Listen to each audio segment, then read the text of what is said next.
He did not want Jewish people who were different than what his kingdom was.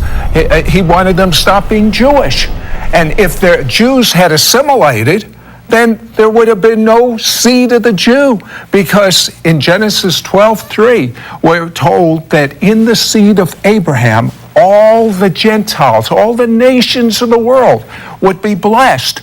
So this Antiochus Epiphanes, and by the way, Epiphanes was his title. It means God manifest. You see, it's like a mirror image of what the Messiah was going to do in reverse. So like a type of an antichrist. He thought he was God, and he would go into the temple. I mean, this opens up such a vista of understanding when you understand your Jewish roots. And then Isaiah 7:14 says, we're going to have a miracle sign. A virgin shall conceive and have a child. This child's name will be Emmanuel. Do you know what Emmanuel means? God with us. You see, the other was a counterfeit. You can't have a counterfeit unless there's an authentic. So that's why I say there could be no Christmas without Hanukkah. So many things have been stolen from us, like our Jewish roots. And I have a friend by the name of Pastor Bill Ligon that God has worked for many years in him to understand something that has been hijacked from the church, something that has caused Jewish people to be blessed over centuries, that Christians were meant to be in the olive tree and have this rich blessing, but it was hijacked. And it all started many years ago when this fine Baptist preacher, operating in the gifts, I went away and prayed for 2 days.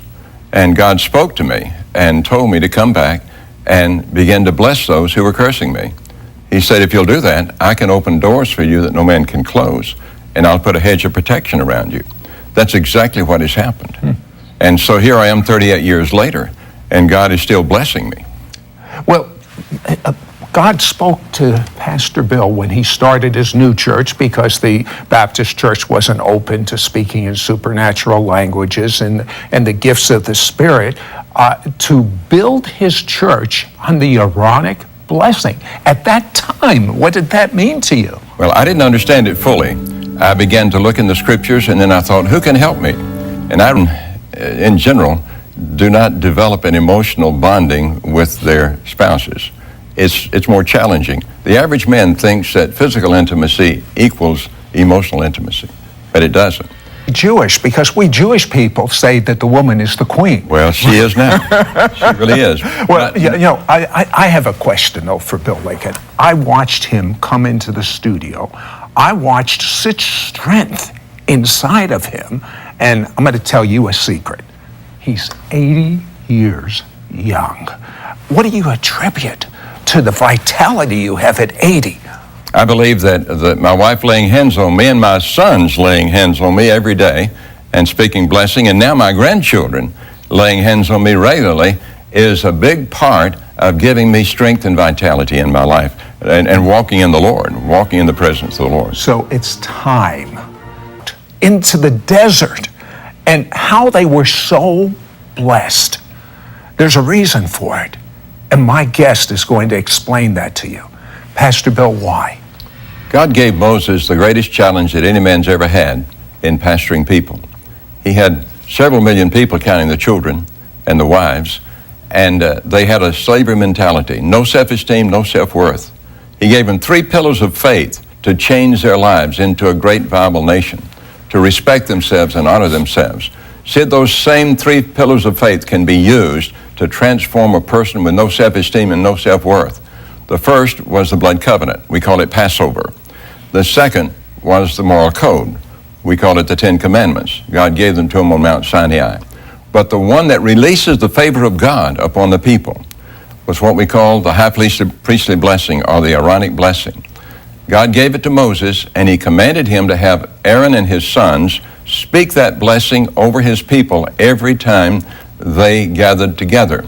Now that blessing then in Numbers 6:27 is used, and God says that he himself would be present when the blessing is spoken, and that his name would be placed upon the people, and that he would do the blessing. So you know what? I feel like our people need a blessing right now. Do you feel like you need a blessing? Would you pray for them right now? Yes. So they'll understand, and this is found in Scripture in Numbers chapter 6, verses 23 through 27.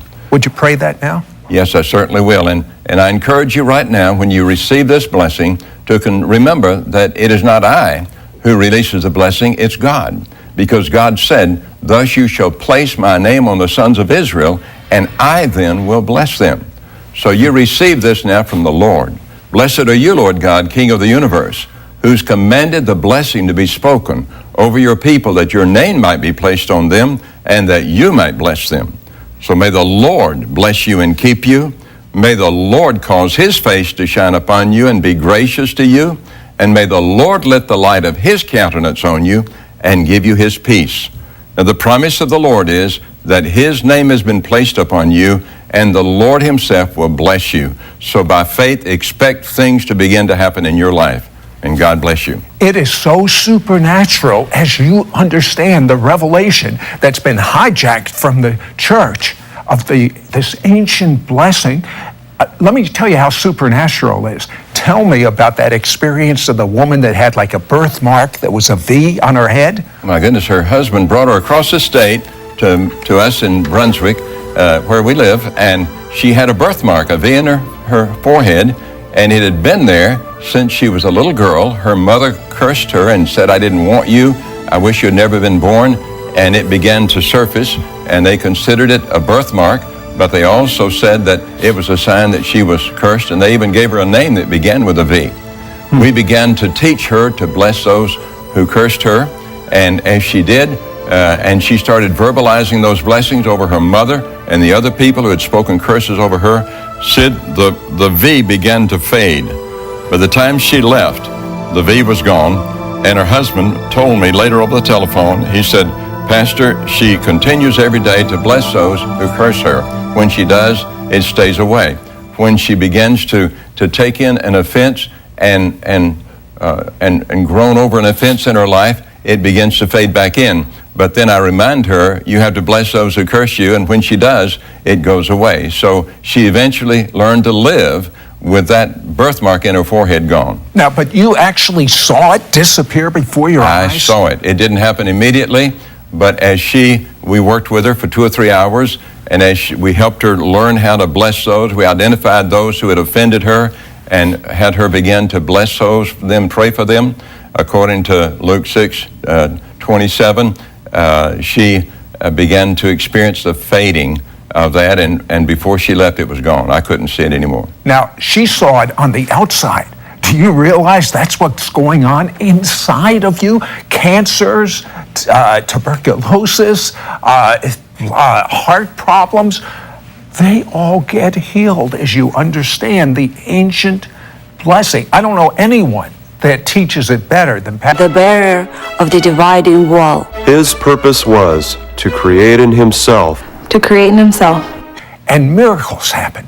Some 200 spiritual grandchildren, you might say, Pastor Bill Ligon, around the country, but your own family. Your son, William, is married to Kim, and they are barren. They can't have children. What happened with them? Well, we studied the principles of blessing on barren women in Genesis chapter 1, where God spoke to Adam and Eve and said, be fruitful and multiply. And a Hebrew scholar has written that that's when the womb opened and they began to have children. So my wife started laying hands. She laid hands on our daughter-in-law. She began to have children. She laid hands on others also.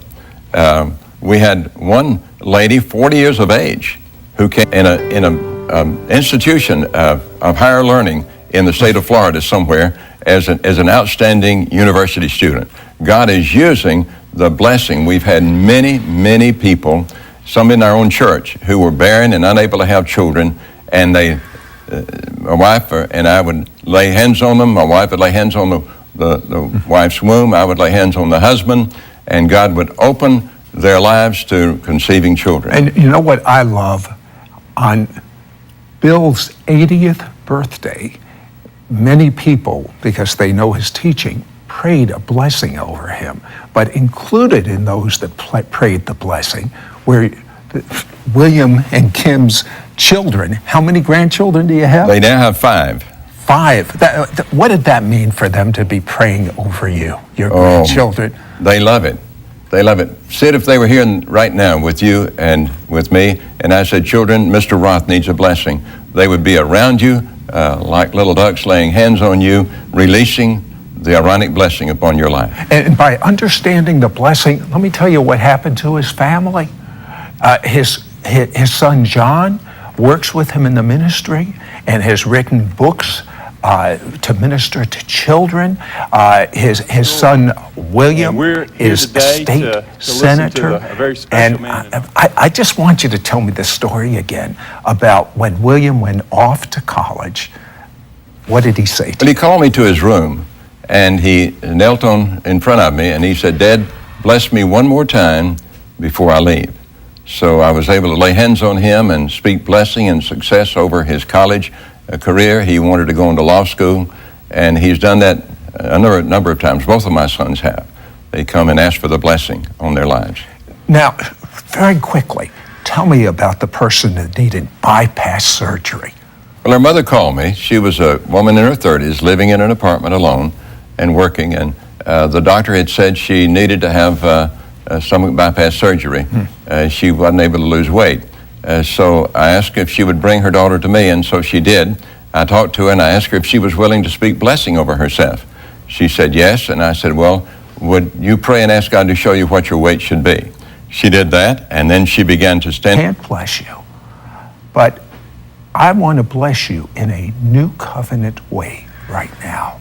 I'm going to take that ancient blessing, but you see, because of the Messiah, it's past tense. And I'm going to bless you right now. The Lord has blessed you. Yes, he has. The Lord has kept you. Yes, he has. The Lord has smiled upon you, and he has gifted you, and he has surrounded you with his favor and given you his shalom.